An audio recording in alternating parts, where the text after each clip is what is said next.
there. Welcome back to this episode of Pittsburgh Her. We have a couple under our belts, and now we have our very first guest, and we are so excited because we have no idea if we're going to do well at this or not, but welcome to the craziness, the one and only Kiki. I mean, you're like one word person. That's how you know you are a Pittsburgh phenom. Oh, wow. Yeah. Thanks. So Kiki is here, and we're so happy to have you. Obviously near and dear to Pittsburgh Magazine's hearts. You have been an honoree and a keynote speaker. You've been on the Jagoff podcast, so it was just fit and proper that you be the very first guest on our show. So we're Thanks so happy for to have having you. me. This is cool. I like this. Thanks. We never did that before. So we'll kind of go through the motions of how this works, but we always like to have some kind of casual conversation. Sometimes it's ripped from the headlines. Sometimes we submit our own questions that we just want to know. Okay. And this comes from the one and only Sarah Aziz. What is our question topic today? What podcasts are y'all listening to? Why was that really important to you? Were you listening to something intriguing? I almost only listen to podcasts unless I'm listening to audiobooks, which I started a few years ago. I don't really listen to music on the radio. Sorry. That's okay. I know. So when I do, I listen to Whammo. Yeah, so they all have such different kind of like moods and vibes. And so as we were starting our podcast, I was like, well, what's everyone else listening to? What's in your ears? What like resonates with you? What kind of like, it made me feel like it would help me understand people better. I love that. Yeah. So what are your top few? And I'm assuming murder. Mostly just murder. Mostly true crime. I'm a true crime girl. So Crime Junkie was my original, and my favorite murder is my other one. I love the overlap of comedy and murder, which is not for everyone. There's another one called Small Town Murder. I like that one too. You're like, then there's Big City. Right. Big You have a type. I see it. You have a thing. You have a type. I have a type. And then when I'm not listening to that, I'm listening to things that make me better at work. So I listen to like all the Brene Brown. I listen to Simon Sinek. My new one that I'm super into is I Hate It Here with Heba Youssef. It's great. She's super snarky. She talks about HR. She talks about DEI. She's great. So that's what's in my earballs. Love it. Anyone else have anything to weigh in on? I listen. I'm sorry. I listened to Let's Try This Again. B. Simone. I think it's called Let's Try This Again. Yeah, I think so.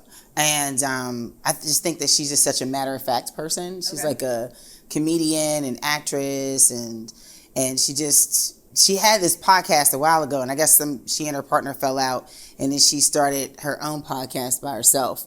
I don't know why that kind of made me feel like I related to her in some kind of way, but like she's just real matter of fact. She's spiritual. She's funny.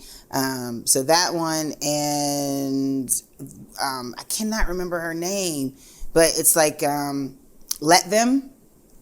Do you know what I'm talking about? Yeah, I do. Mel Robbins. Yeah, Mel Robbins. Yeah. Which is very controversial. So it is, but some of the stuff that she's been saying, I'm like, you know what? Some of it is definitely good. So, Oprah loves her. I like that. That's right. You want to run in the street? Go ahead. Let you run in the street. I don't care. Who cares? Go ahead. No, but those are the two. Okay. Yeah. Well, I told my children that I would start listening to The Office because I'm an Office junkie. Watch the TV show constantly, and they have, oh my gosh, it is like literally my favorite. We've talked about this before, but anyway, and as I promised that would be something, I should be listening to more podcasts, and I certainly have a list that I want to, but instead, it's been really cool because lately I've been listening to children recite their stories that they wrote for WQED because they do that listening. They do their readers poll every year, and we were selected to judge, which is like should not be happening because there's so many things. Yeah, like how do you pick what child wins? Oh my Lord! When you're in the room, sort of narrowing it down, it's easy because there's no like you're just seeing it and you're like that kid can't color. But then when you like you get into it more, you're like all the time. I'm like. It is amazing. I just am telling you right now that you do not know a first grader's effort from an fifth graders' effort. That's how good these stories are. But what's cool is QED has them narrate them. Nice. So they write them and then they narrate them and you get to listen. So that's what I'm so cute. on book number 5. And they're only like 3 minutes long each, guys. So don't give me too many That sounds kudos. like that's something that will put you in a good mood. Exactly. Yeah. You know? It was so refreshing to listen listen Not to like that. murder. Yeah, but- thank you. Murder puts me in a good mood. I'm That so is- aware. I have so many crime junkie rules. Most of you are probably violating them. A little bit, yeah, I'm sure. Do you ladies have any to weigh in on? I've been listening to like the same podcast I've been reading the same blog since 2004. What is it? It's called, it used to be called X Entertainment, now it's called Dinosaur Dracula, and their podcast is the Purple Stuff podcast. You know, like the Sunny D commercial, there's nothing in her purple Oh, yeah, stuff. right. So they just talk about random nostalgic stuff. Like, I'm glad that all of you are like learning and being educational about politics and stuff that actually matters. And I'm like, the top times Frankenstein appeared in commercials. Like, you know, that's But you what have I'm those fun facts, so that's perfect. Right. Very you. It's so you. I do love that. It's needed somewhere. It's so somewhere. But but check out Dinosaur Dracula too, because it has been entertaining me for way too long. 21 years. Okay. I am not a podcast listener, even though I'm here on a podcast.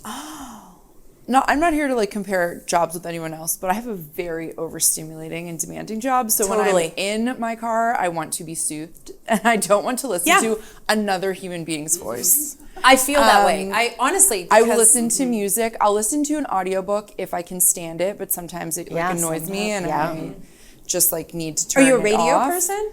No, I would listen to a radio, but I'm obsessed with Spotify. Okay. And also, this is like a secret, I'm also like obsessed with like ASMR.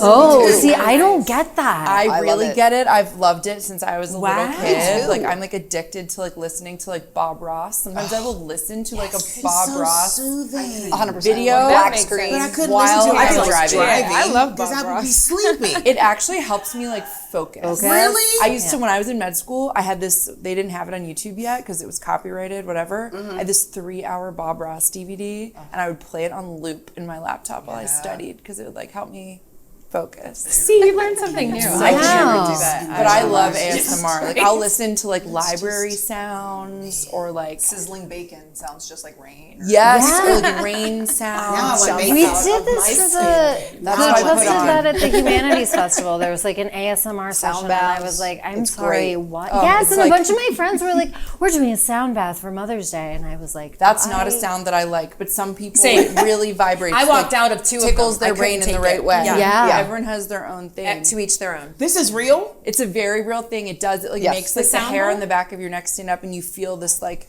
it's like euphoria and calm. It's like a. I don't do drugs, but if I did, I would imagine it's what maybe I that love would that you feel compare like. it and you don't know. Like, It's a I lovely get it. feeling if I you get know it. what it is. Yeah. I really I do just love it. embarrassed. I love learning myself these probably, things. but- Isn't it cool? Yeah. I mean, you knew Christy was going to have that answer, but Jocelyn's, I don't. I posted Rice Krispies the other night. Like I was up at 3 o'clock in the morning and I was eating Rice Krispies. I'm like, oh, this is You're like like, ASMR. listen, It's like a wonderful snap, crackle, noise. pop. It is. I'm like, oh. Not to I dominate am the in conversation, awe but there's now. one. You can hear them? Yeah. Oh, yeah. Have you ever seen wood soup? Yes, We've wood gone soup. way off the deep end now, but there's one called Wood soup. wood Wood soup. soup's great. Bring It's Yeah. like Down the all of rabbit these hole. wooden beads in like a bowl of water, and these people just like spoon them. I know it sounds insane, Try but if you're like listening in to your it, house yes. trying to like get stuff done, and you have this like background noise. Anyway, I love it. No, I need to learn things when I'm getting Same. things Wood done. soup. Don't Yeah. eat it. Okay. don't eat the wood soup. No. All right. Everyone is aware Wait, except Bria, for Miss. what She what said do she you- doesn't listen. You don't I listen. wasn't. I'm Oh. not a a skipped her. podcast Yeah. listener. Either. Honestly, But are you radio? I forgot to ask. I sometimes listen to the radio when I don't have anything Hopefully on before my 10 to 4 track. I want something. Yeah, like when I do listen to the radio, it legit is whammo, but like I just can't do the reoccurring, you know, the top. Sure. Oh, the Sure. Howards, the Kendricks, the Yeah. Gorillas. How do you think I feel? Yes. I could imagine. Yes, I But know. when I do listen to a podcast, it is a Joe Budden podcast because yeah. talks about the culture, and that's kind Yeah. of just where Yeah. I'm getting my Yeah. my culture intake from.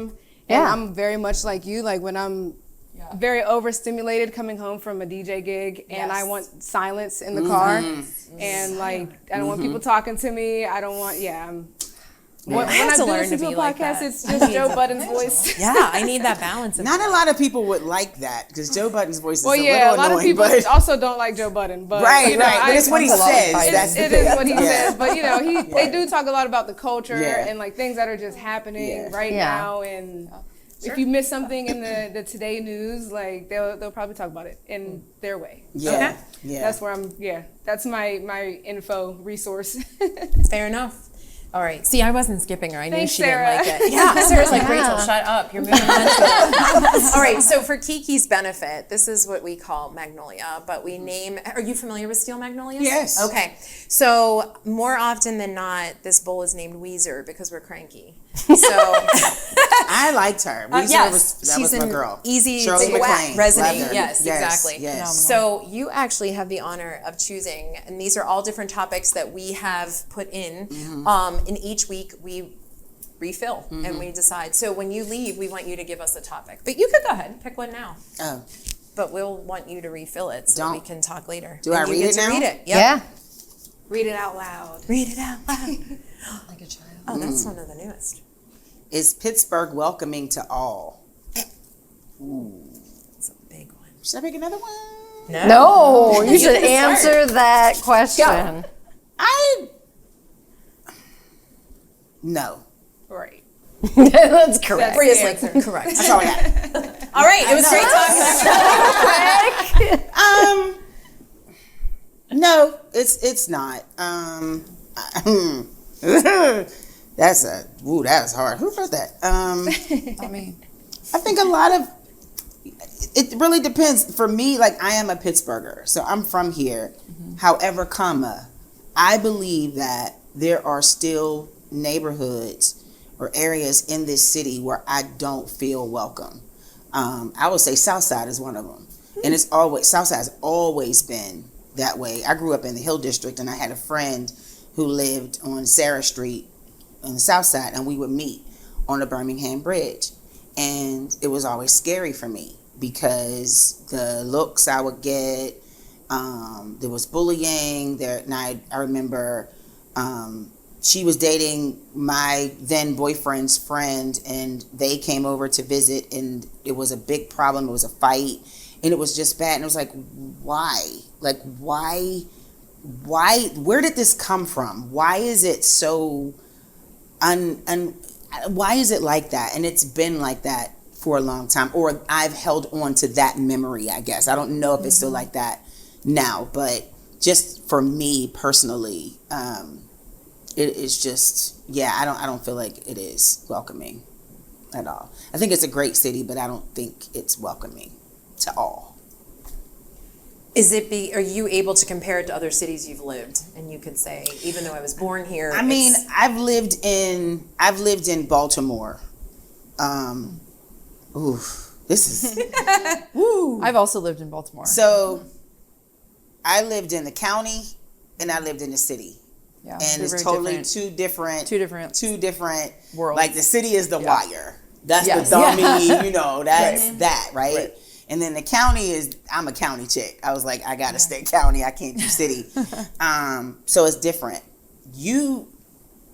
Me being in Baltimore, I was like, I felt like I was amongst my people. It was more African American, more culture, more just multicultural here, but It's not really. not The the Pittsburgh census is not very same. diverse. Definitely, If you look not at it, this. it's It's not. not. When you think about Baltimore, it's not the No, same. not at all.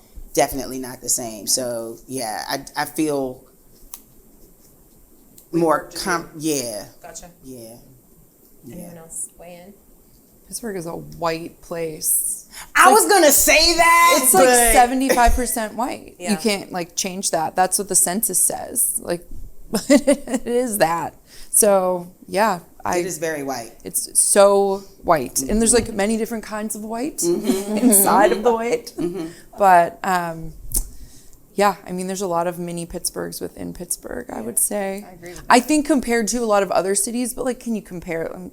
Right. It's better than a lot of other Correct. places, Right, maybe. right. But no, I think Pittsburgh is a city of neighborhoods, but I don't know that the neighborhoods really gel. They kind of bond over being a collective Pittsburgh like identity, but not together. They do that same thing separately. I don't know, that's my perception. So saying that there are neighborhoods that are more welcoming versus others, is that a fair, like? For sure. Yeah. I think politically too, just Pittsburgh, they say that they're welcoming to all and they want to be welcoming to all, but they're really not. Like they just, the city itself, even outside of the neighborhoods, just don't take part in trying to be inclusive for everyone. But even within our race, even within the African American race, we're divided. That Like part. I see us going up against our black mayor, and it's like, I mean, this man paid a commercial just to talk mess on our black mayor, and it's like, you be the mayor. Well, you tried, and that didn't work. And so, you know, be the mayor of the city and see if you could do the job. Yeah. But yeah, even within our own communities, it's sometimes it's not welcoming. Like I think it depends on the job you have, what you do for a living, and you gravitate towards a certain pocket. Yeah. It's very cliquey here. Yep. I Very. would say I went to Alderdice for high school. I don't know if any of you all did. And For sure. okay.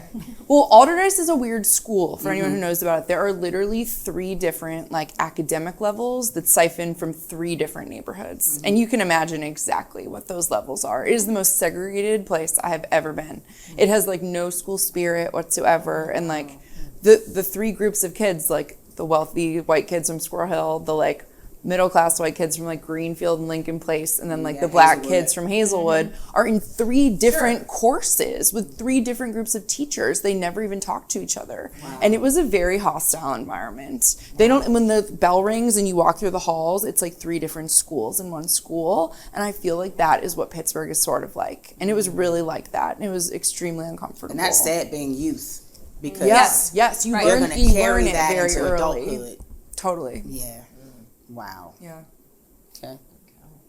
You know, here we're the 2 white people who are saying, you know, we live in North Hills, and we've had this conversation how many times, right? Being in a suburb that we chose to live for the schools, because I grew up in the city. I loved being in the city, in the north side, and moved to Ross Township just because Pittsburgh Public was not going to do it for what I wanted in education. Without sounding like I'm being, you know, the oh, look what I did, but I became a school board member for that reason, bingo card, because in my opinion, that's how you make the difference. And so what I saw was a lot of my black friends who Keep talking, I thought he said Rach. stop. No, you're doing great. I saw 1 minute, a lot though. of my black friends. Lee Pugliano, one of them, such a dear friend of mine. During COVID, we wanted to, actually during the social unrest, we wanted to do a panel discussion on what had happened. And Lee would not come to the North Hills, and it literally broke my heart. And I didn't understand, I was like, why? Wait, why? Like, I'll kill someone for you. You know, what do you mean?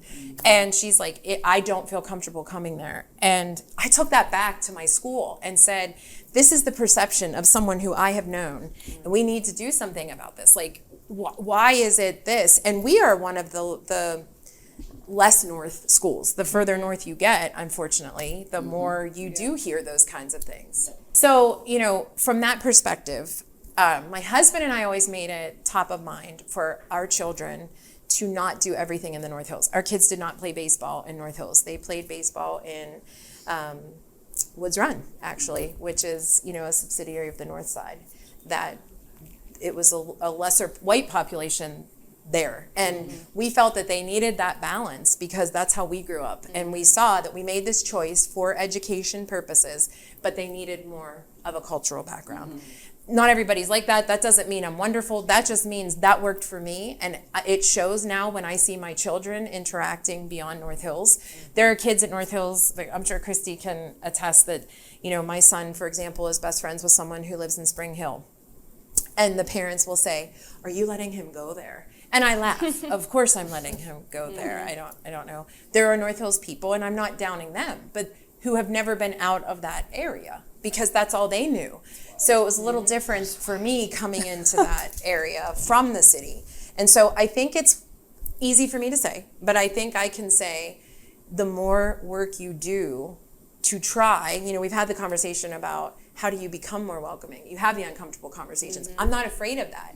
I'd rather screw up and say, well, what do I need? Sarah jokes all the time that she'll tell me what I've said wrong or what I need to say to be better. And so I think that's the way to start making it more welcoming because I don't see it, right? If you ask me, I'll say for them, like you just said before we started rolling, I'm like, everybody's wonderful. It's good. Everybody's good. They didn't mean it like that. Yeah, they didn't mean it like that. And obviously that's not the case. So how can I help make that difference? I might not be the problem, but how do I help make the difference? Do we feel like it's different living here versus tourists? Like, do we feel like Pittsburgh is welcoming to tourists? That's a great question. Yeah. I think Because so. we want their money. Yeah. Right.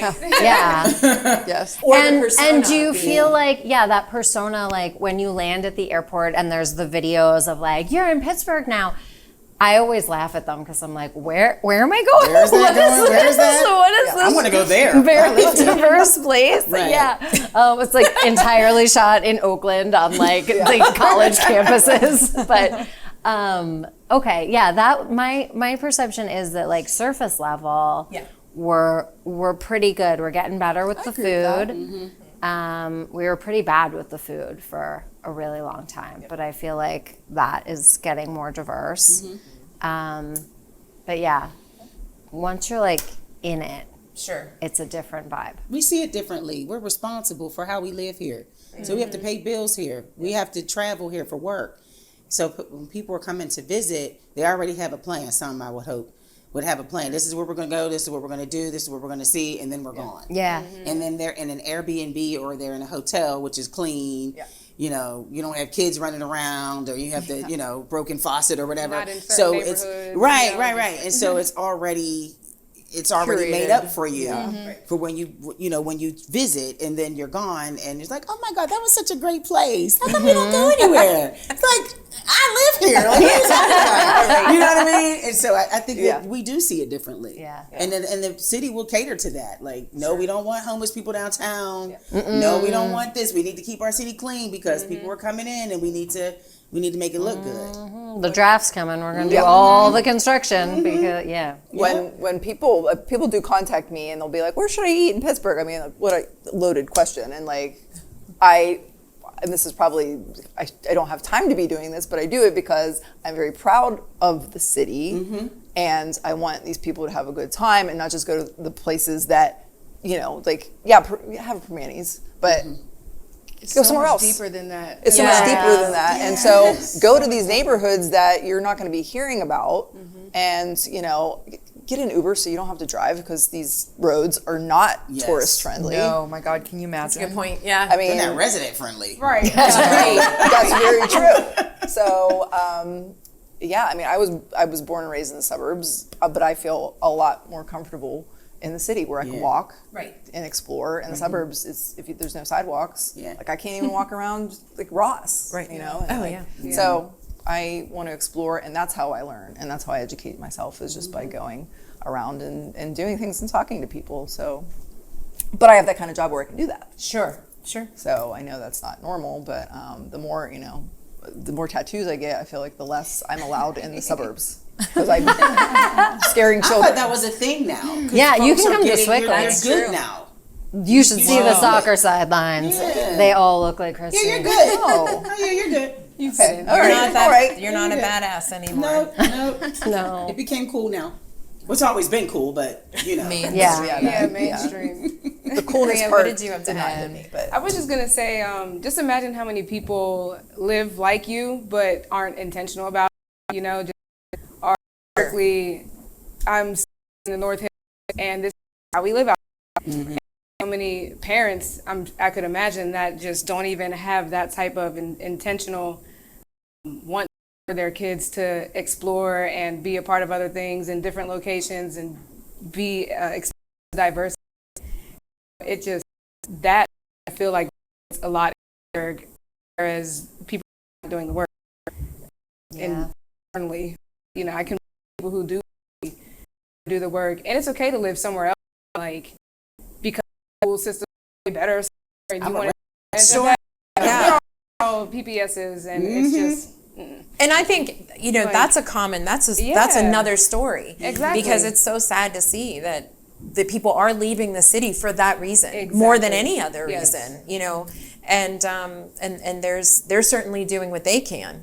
You can only do what you can do with the means that you're given, and so they're working at it. Right. That happens everywhere, though. It does. The public school system is No question. I don't recall hearing about a great public school system story in any city. Like I just feel like public school education, and I know we didn't get there, but just on that, just for feeding on that, you can't help it. If you're a concerning parent, you want your child to have a great education, then you got to do the best that you can and lie on your application and say you live in the suburbs. And you know what I mean? Don't do that. Hashtag Don't do that. Please Don't do that. Please don't do that. Hashtag please don't do that. But yeah, that's common. Yeah. That's awesome. Yep. Well, that might be my favorite topic thus Yeah, far. that was a good one. Good conversation. Kiki, we are so glad that you were here. So now we get to chat about you a little bit. Oh. Anybody have a particular question? I mean, a little bit of fangirling going on here because I've interviewed you before and I had that lucky privilege.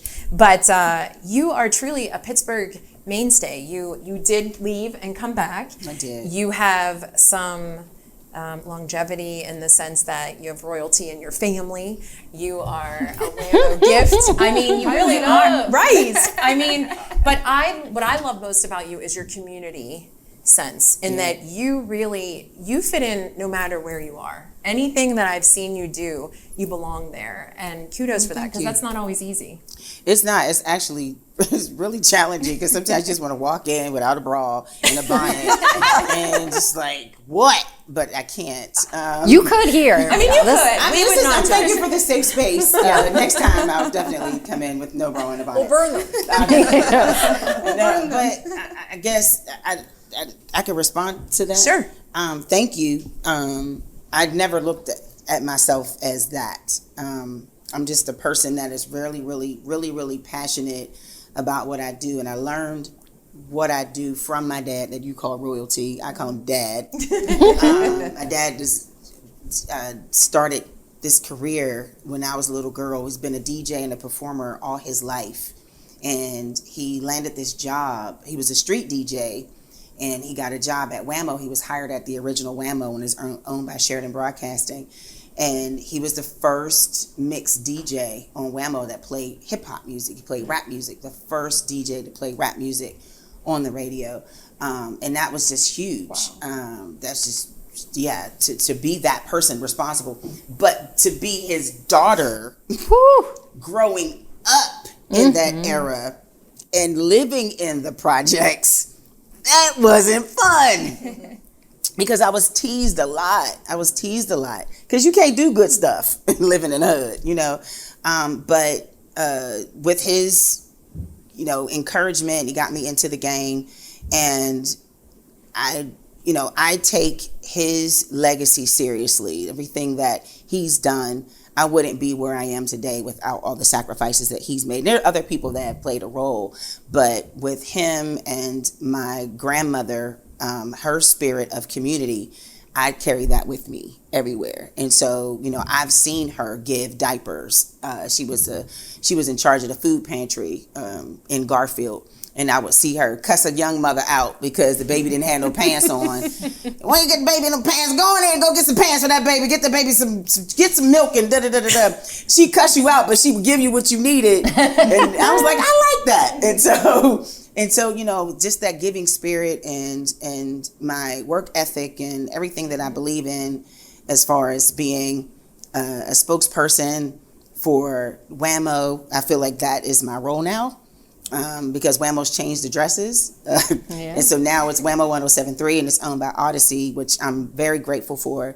But the legacy of Whammo is very special to me because it's gone through so much. It's criticized a lot. And I'm like, no, I got to ride hard for this baby. I got to ride hard for it. And so that's why I go so hard. Yeah. It's a lot. Like Whammo is 76 years old. Yeah, it's like a Pittsburgh institution. 76 years old. It's up there with KDKA radio.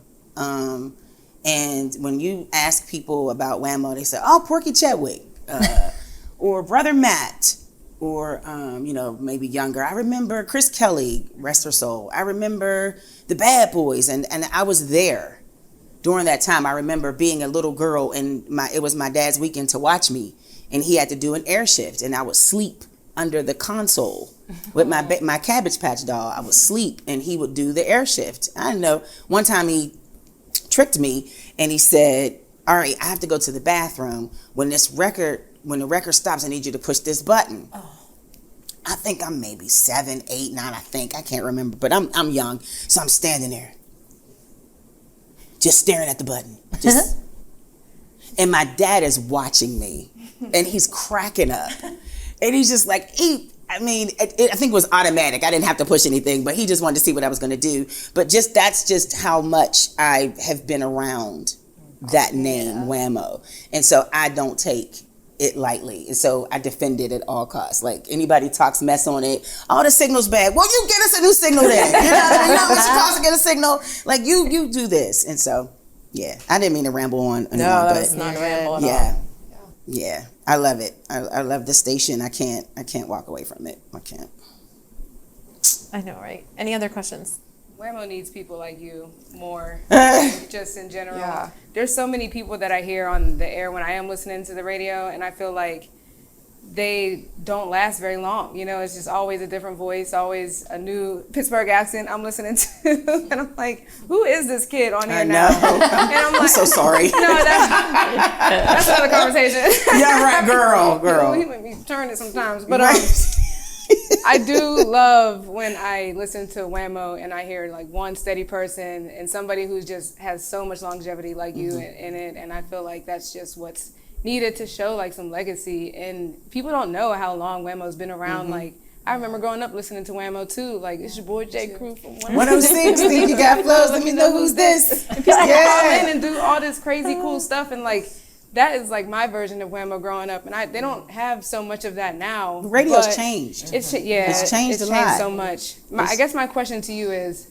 how do you come out of being just a voice that people hear and live this like persona life? I know you do a lot in the community, so like you actually show face and you're not just a voice, but maybe like what advice would you give to somebody who just has a vocal type of job and they want to, I don't see your face as Kiki Brown, all the time, just because I just hear you. So like, how do you kind of portray yourself in the real world outside of radio?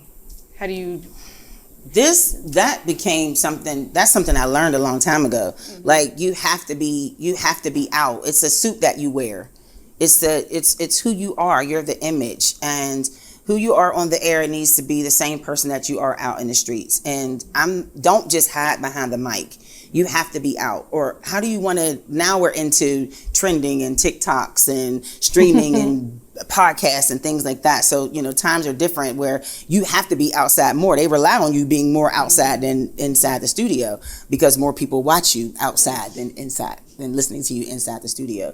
And it's something that I feel is important. Because trust is what you need to gain from the people. They need to trust you. I can't trust you if all I'm doing is just listening to you in the studio. I need to see you. I need to know that you also pay bills. Yeah. I need to know that you also raise kids. I need to know that you also had your car repoed. Like I had my car repoed before. And so I'm relatable. You know what I'm saying? And my father would just tell me, be the girlfriend. When I first started on radio, when I first started my being on air, because I started in promotions first. I was on the street team. Believe me, I got this job kicking and screaming. I did not want to do this. And he was like, you're going to do radio. So when I became a radio personality, my dad was like, I need you to invest your time into this. For 1 year, do not call off work. Like, don't call off. And this is something I also learned from Wendy Williams. Don't call off work because your goal is to be a household name. And I was like, oh my God, that's just so egotistical. Like, I don't want to be that person.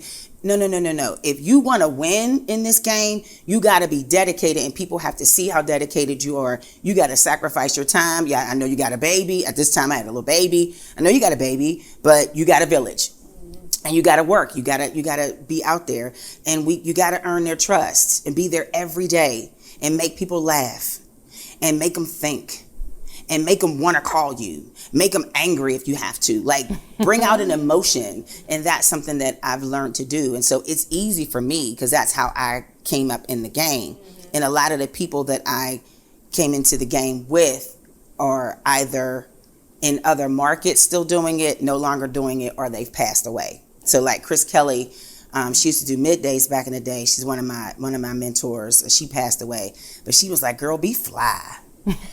Anytime when you pick up a mic, just smile and flirt, and if you notice, if ever I'm emceeing, I'm joking, I'm flirting, I learned that from her. I don't know any other personalities that have that same skill because they're not here. And so now the younger ones just think, if I just do a break, I'm good. And I've heard bad breaks. Like, you didn't give me any reference to what you were saying. You just opened that mic and just said what you wanted to say. And you felt good with that. You were okay with that. And so now, me being the assistant program director, my job is to check you because you're representing my station. And I can't have you out here. You're not on the block. You're in the studio. So now I guess I'm answering you. I hope I'm answering your question. And so now my responsibility is to show him that you got to invest in this thing. If you're not investing your time and your talent in this thing, you are wasting mine. And I need you to go to Foot Locker and go sell some shoes, do what you need to do. But there aren't a lot of people who want to be in radio anymore.